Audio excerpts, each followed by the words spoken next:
So for those of you who haven't done Qigong before, Qigong is an amazing moving meditation. Maybe you've tried sitting meditation, you sit on the floor and you found that difficult, or you try yoga and you can't do things like wrap your foot up around your head and do all these crazy poses. Qigong is a great kind of marriage between the two of those things. It takes kind of the best of both. We get into a meditative state, but we're moving. So for those of you who struggle with just sitting and meditating, it's a great, it's a way to get it distracts your mind a little bit. So one of my teachers used to say, it gives your mind a bone to chew on. So we're going to start off with feet about anywhere between hip and shoulder width apart in a stance that feels stable to you. If you want to, you can also sit down. If you do, sit toward, so if this was the back of the chair, I'm going to sit toward the front of the chair. I don't want to be leaning back against it. I want to be sitting up straight. So I'll sit toward the front of the chair, and then my feet will still be at hip to shoulder width stance. The stability then will be feeling it between your feet and your sits bones on your rear end. You can do everything here sitting. If I remember, I'll demonstrate sitting. Often I forget. So nice grounded, stable posture. And if anything doesn't feel good, please don't do it. Make this practice your own. Do things that feel comfortable to you. So if I ask you to raise your arms up over your head and that doesn't feel good, you don't have to straighten them completely. You can have them a little bit bent. You can put them out in front of you. You can do just one. If you have maybe a bad shoulder or some pain or something like that, you can do it. Make it work for you however you want it to. Work at about 70%. So this is not about giving 110%. This is about moving the body, getting the fluids going, getting the energy going, but we're not going to press ourselves to the point of exhaustion. This should just feel good to you. So we'll start off with something called shaking the 9 gates. And what we do is start off shaking our wrists, and then we let it move up to the elbows. And you notice if you shake your elbows, your wrists kind of move on their own, right? So you don't really need to shake your wrists anymore. And then we move it up to the shoulders. And when the shoulders shake, the elbows and the wrists go on their own, right? We're not doing this. I don't even think I could force myself. I guess I could shake. You can kind of force yourself to shake everything, but try to loosen your arms and just let your shoulders go and shake. And then you might notice that your legs are kind of want to move a little bit. Maybe you want to bounce up and down a little bit. So you can do that.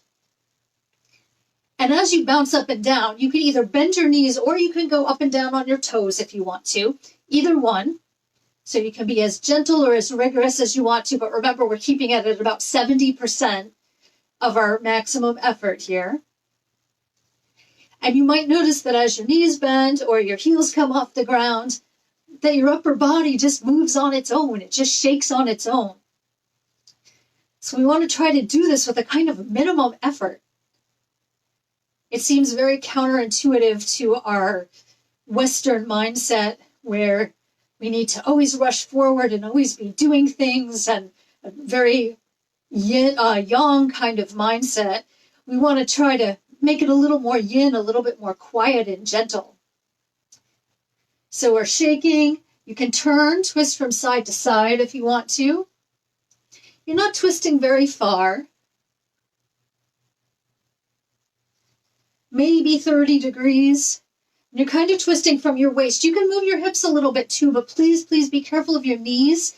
If this bothers your knees at all, then be gentle. If you do need to, you can lift up your heel. But we're not doing a big twist to the side at this point. We're just doing a gentle bounce from side to side. Good. And then come back to center. Now let's turn. We're going to try to keep the hips pretty much straight forward. We're going to turn from the waist. Just let your arms rest gently at your sides. And just start turning. Don't force them to stay down. You don't want them to force, you don't want to create any tension there. Just turn from side to side and you'll notice that your arms on their own right? Middle school science, centrifugal force. Your arms just start to move on their own. Feel free to let them bounce against your body as you get to each side. We'll wake up some of the organs. And if you remember centrifugal force, the faster you go or the harder you swing, the higher the arms will come up. But again, we're going to be at about 70%. Waking up some of those muscles that we don't always use or that we maybe spend a lot of time sitting on.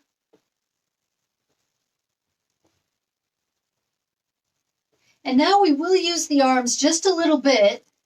We're going to lift them up a little bit more so that they're hitting at about waist level. Just very gently, though. Don't hit yourself too hard. You don't want to punch yourself. You don't want to bruise anything. But in the front, I'm hitting the organs in the front of my abdomen. And if I turn around, I'm kind of hitting my kidneys. It's just a gentle tap.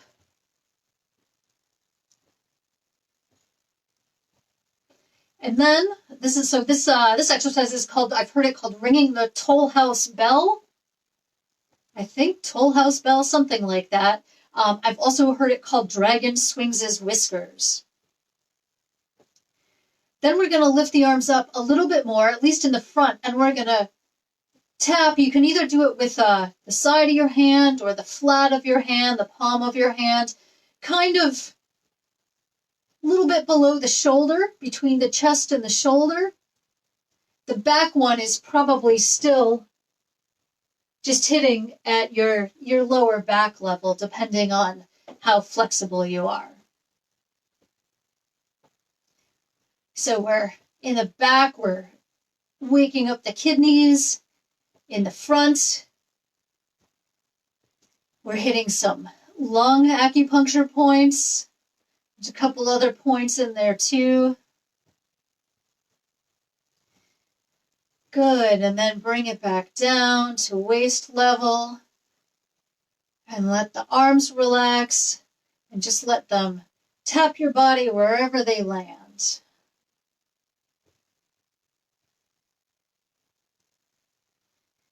And then slow it down, bring it back to center. You can lift your legs a little bit if you need to. Shake them out. Get some circulation back going in them. The next thing we're going to do is talk a little bit about the breath. So if you want to, you can put one hand on your lower belly. So my belly button's about right at this level here where my fingers are sticking out. If I put my thumbs on my belly button and just let my hands relax onto my lower belly, that's what's known as the lower dantian, or the lower energy center. The body has three main energy centers: lower, middle, and upper. If you are into Ayurveda or yoga at all, these kind of sort of correspond, at least at the height that they're at, with the second, fourth, and sixth chakras. But they behave a little bit differently. It's a different system, so there's some different science behind it. But your hands, one hand can be on your lower belly. You may want to put the other one on your chest, kind of at heart level. And then we're just going to do some breathing, some nice slow breathing. So we breathe in to a count of 4, 3, 2, 1, and then exhale. 3, 2, 1. Inhale. 3, 2, 1. And exhale. 3, 2, 1. You can keep going. If that's a good pace for you, feel free to stay at that. Because this is your own practice, I don't want to sit there and dictate how long or short your inhale and exhale should be. So just breathe at a rate that feels comfortable to you, but maybe a little bit slower than your day-to-day frenetic breathing.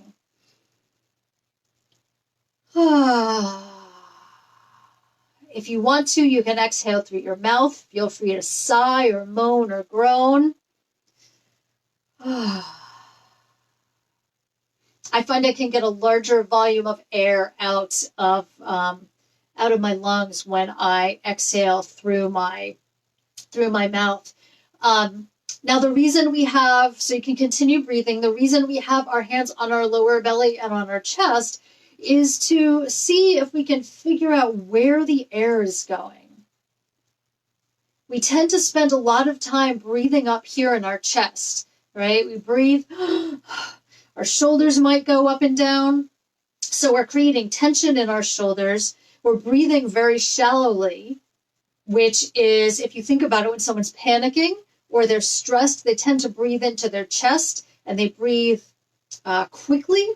So we want to try to slow down that breath. And if you can, bring your breath down into your lower belly. Now, of course, your lungs don't go down that far, but they do go down to your lower rib cage. And what happens is when you put a lot of air, when you push the air from here down further into your ribs, your lungs expand and they push the diaphragm down, which then something has to happen with the rest of those organs. So what happens is the belly tends to push out a little bit. So if you see me from the side, see if I can get a little bit closer here. If you see me from the side, when I breathe in, my belly goes in, and when I exhale, when I breathe in, my belly goes out, and when I exhale, my belly comes in.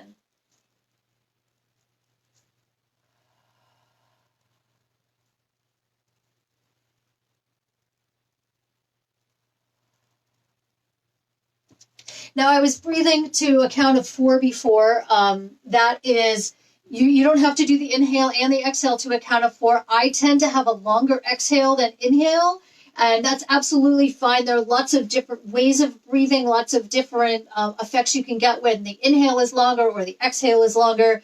But the main goal today is just to keep breathing and to have that breath be a little bit slower than maybe your normal breath. We want to try to bring our nervous system out of fight or flight, where we spend a lot of time. A lot of us are kind of almost constantly in fight or flight, and bring our nervous system into the parasympathetic, so I think of sympathetic is fight or flight. That's the stress nervous system. So those both start with S, and then parasympathetic starts with P, and so does peaceful. So I think of parasympathetic, peaceful. That's when our body is able to rest, digest food, and that's when our body heals. Our body can't even do its basic maintenance very well if we're always in this stressful state. So we want to try to get into a peaceful, relaxed state. And one way of doing that is by slowing down the breath.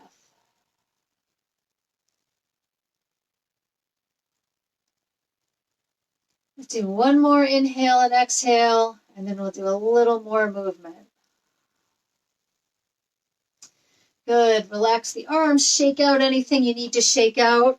I should also mention that the stance that we're in, while it's hip to shoulder width, the knees are soft, so they don't need to be bent, but they shouldn't be locked back. They should be just unlocked so that they're a little bit soft and comfortable.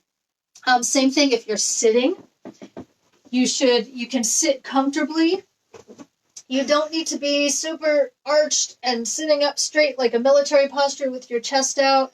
Your bum should be on the seat, and the pelvis might even be tucked under a little bit, but not, you're not slouched forward either. You're just sitting in a nice, straight but relaxed posture. So let's talk about that a little bit. Why not?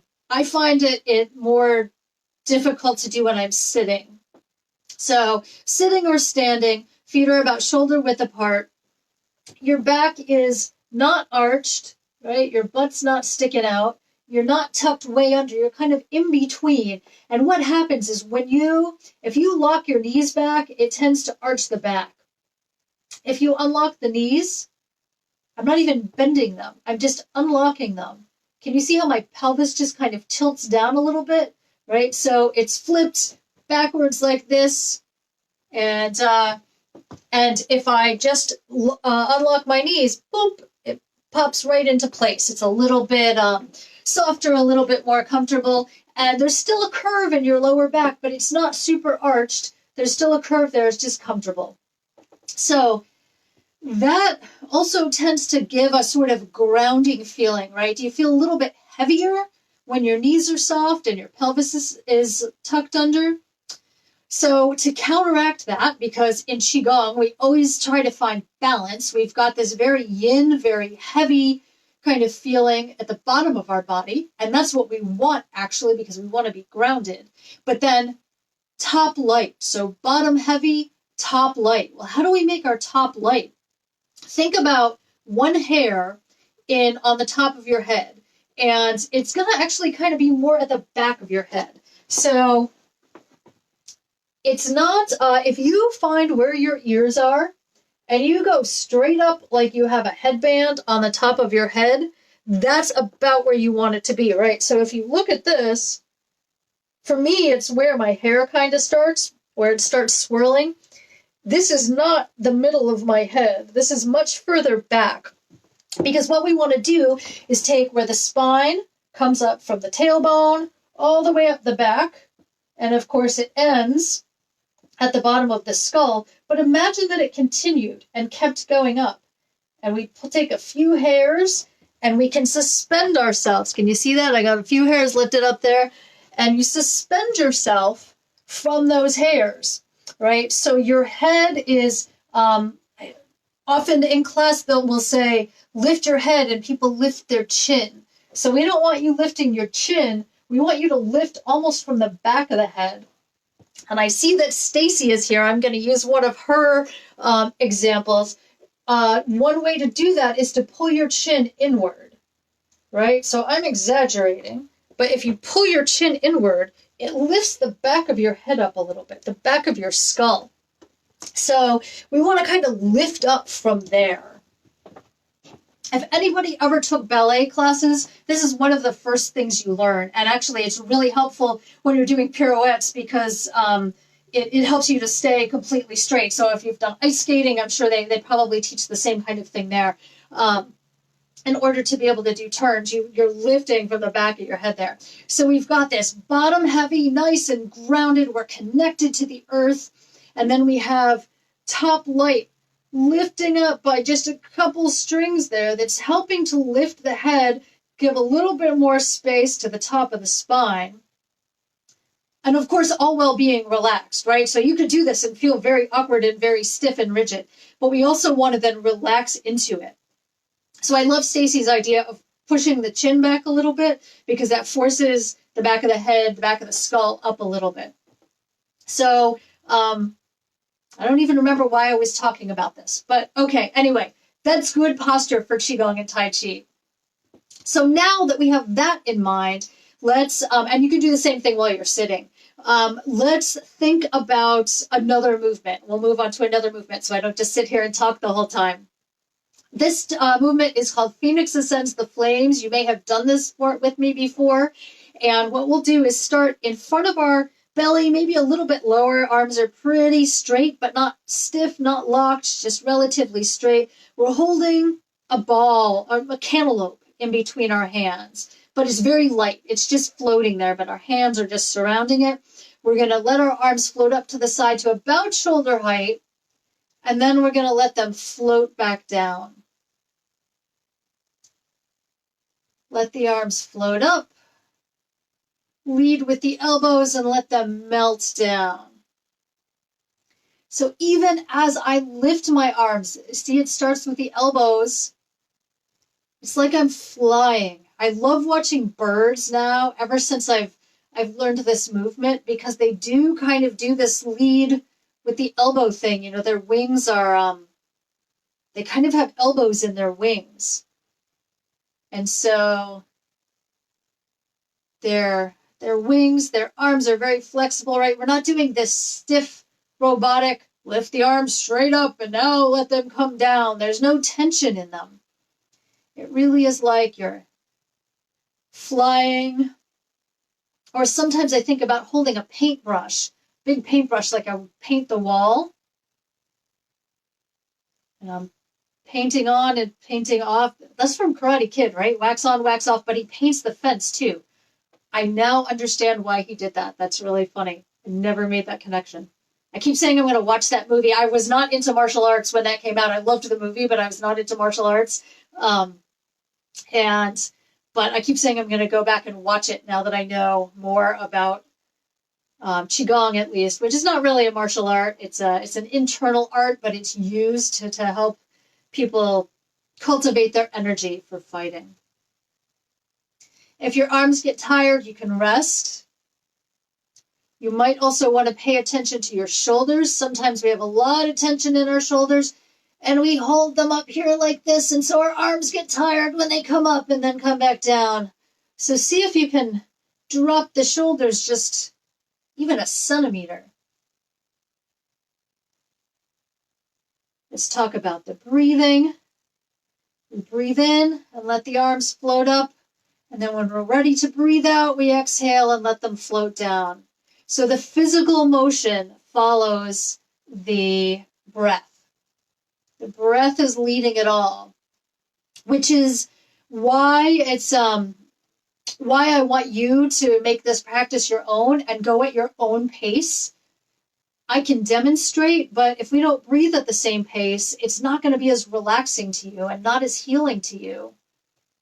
If you don't go at the pace that your body wants to go at.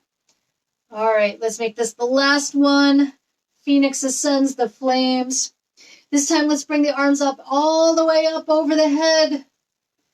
And then let them come down in front of the body. Fingers are kind of pointed towards each other.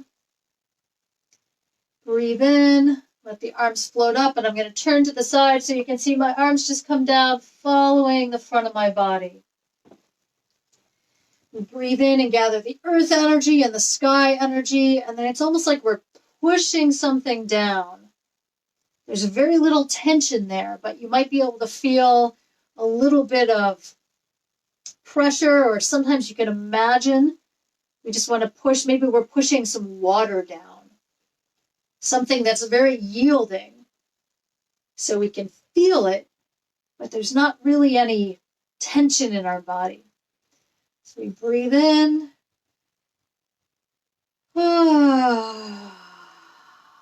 And breathe out. I have felt the urge to sigh a lot these past few weeks.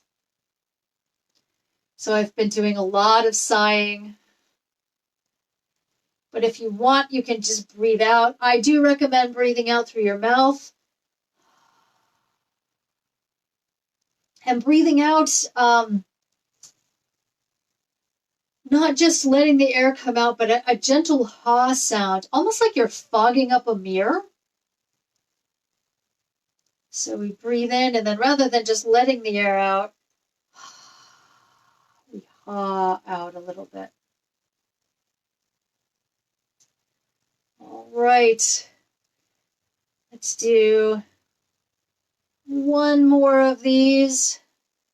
You might notice that you're rocking forward and back, that your body weight is shifting a little bit. That's absolutely fine. That helps to keep the knees kind of soft. So what I end up doing is, as I'm going forward, I kind of just shift the weight forward onto the balls of my feet. And then as I'm coming back, my knees might bend a little bit more, and I shift the weight back to my heels.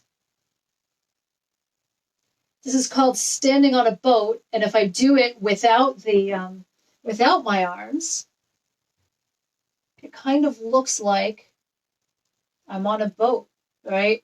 I used to do this on the subway when I lived in Boston. I used to try to ride the subway without holding on to anything. I stand near the pole because I always had to grab it, but I always wanted to kind of, see if I could surf a little bit on the subway, which is great for balance, great for proprioception, and kind of getting your body, used to moving in kind of strange directions. You never quite knew where the subway car was going to be bouncing back and forth, and so it was always a lot of fun to try to do that. All right, next movement we're going to do is called Snake Rises from the Grass. So this one has a slightly wider stance to it because we're going to be reaching down in between our legs. So the way this looks is that we reach down in between our legs like we're grabbing a ball, and then we roll up. I want to show you from the side, because this one we are going to arch our back and stick our butt out a little bit. And then as we come up, we round the back and come up to standing. So in yoga classes and other classes, you'll see sometimes, they're in, like, say, a forward fold in a yoga class. I don't even do yoga, so I don't know why I know that name, but I think it's called a forward fold. I always just called it touching your toes. As you come up, they say to round the back, right? You kind of stack the vertebrae on top of each other, and you come up almost like like that, right? So kind of like a snake rising out of the grass, right? And so that's what we're going to be doing. But when we go down, because we want this balance and because we want to deal with opposites, we're going to be arching as we go down and then rounding as we come up. You can go down as far as you want to. I am just kind of naturally super flexible, so I can go all the way down to the ground, and then I can round all the way up. If that's not comfortable, you can just keep it here, right? You don't even have to go very far. If you're sitting, this one you really want to be on the edge of the chair, because otherwise you won't be able to reach down. I put my feet out a little further for this one when I'm on the chair, and you reach down and then round up. So you can also do it on the chair. You want to make sure the chair is stable. So sit, scooch back enough on the chair so that it's not going to flip forward. Ask me how I know that. So we're going to start with our hands at about the waist. We're going to drop down. Oh, we're catching that ball that's rolling towards us. Round the back and come up. We arch down, chin is up, looking toward the ceiling. Round the back and come up. Arch down and round up. So we're looking up but reaching down as we go down, and that helps us arch. And then we're looking down, chin to chest. Drop our chin to the chest as we roll down, as we come up. Reach down, chin to chest, and roll up. So the breathing on this is usually as we open our chest, we breathe in. So we're breathing in as we come down. And then drop the chin to the chest and exhale and come up. So again, this is your own pace. Inhale on the way down. And then exhale on the way up. Chin up and chin down. You might also notice at the top that I roll my shoulders back a little bit. That's because when I roll up, I kind of end up in this position. So I want to just make sure I'm standing up straight again, not military posture, but just reset my shoulders so that they're not slouched forward. So let's, we're almost out of time, but let's put these three movements together. So we've got Phoenix, right? The flying one. Then gathering chi from the cosmos, where we go all the way up and down. And then the snake. So what we'll do is 3 of each. So we start with Phoenix, breathing in and out as the arms float down. This is number 2.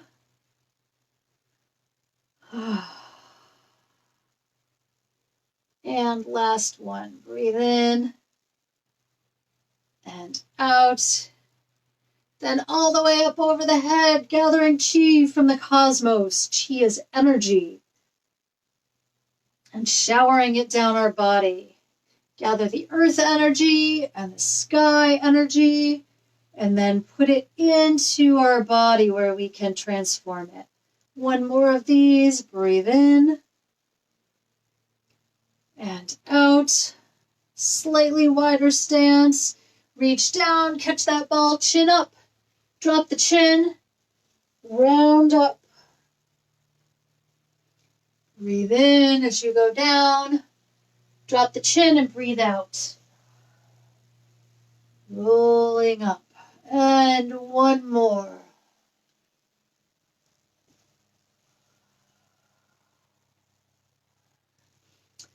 Good. So what we normally would do is go through that cycle a few times, or a cycle of any exercises, which I love doing. I love to just kind of get into the flow of it, but move in a bunch of different ways.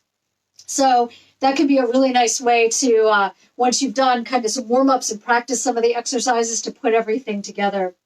I like to end my classes with 3 closing breaths. So we are actually just doing these. It's exactly the same as gathering chi from the cosmos. So we breathe in and then out. Breathe in. We'll make this number 2. I don't know if you breathed with me in the first one when I was demonstrating. This can be number 2. And one more. Breathe in and out. Good. Thank you so much for being here. If anybody has any questions, let me know.